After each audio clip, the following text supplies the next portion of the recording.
After breakfast, we headed off to the distribution site, which is at a place called Uganda, which is southwest of Mbale if you try and find it on Google Maps.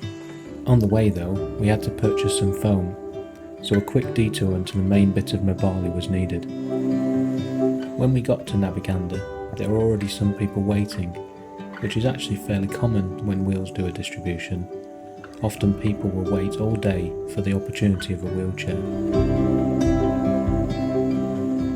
The team got together and prayed before starting, and then got down to work.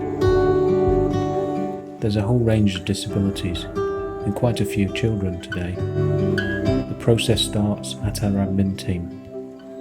Gordon takes down some initial details and then gives out a number. It's like bringing a bit of the NHS to Uganda.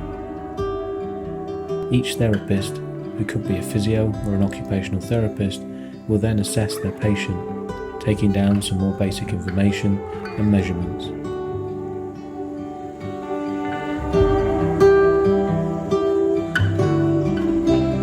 The Brill team are invaluable, as without them, communication will be impossible, as few people speak English despite being one of Uganda's national languages. Depending on the disability, there are a few options available, and that's not always a wheelchair. In some cases, a wheelchair may not be the best thing. Crutches, for example, may help improve mobility, or at least prevent a reduction of it.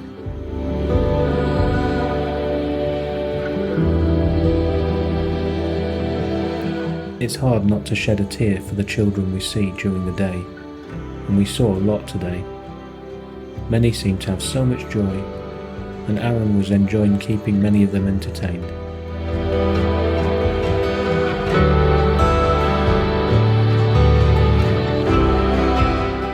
If a wheelchair is the right thing to issue, the therapist will select a suitable chair.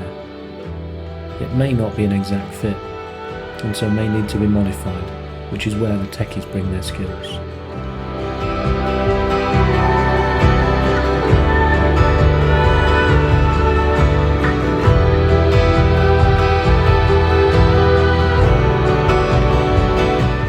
Once the chair is complete, the therapist will explain how to use the chair, and after a photo has been taken, they have the chance to pray with our pastor.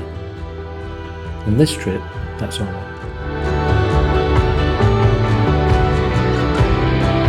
On some distributions, local dignitaries will make a visit to understand the work that's being done and help promote it.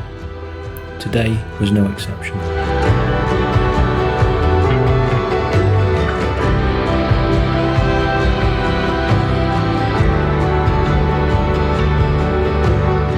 We saw around 40 people today, and many of them went away with the gift of a wheelchair.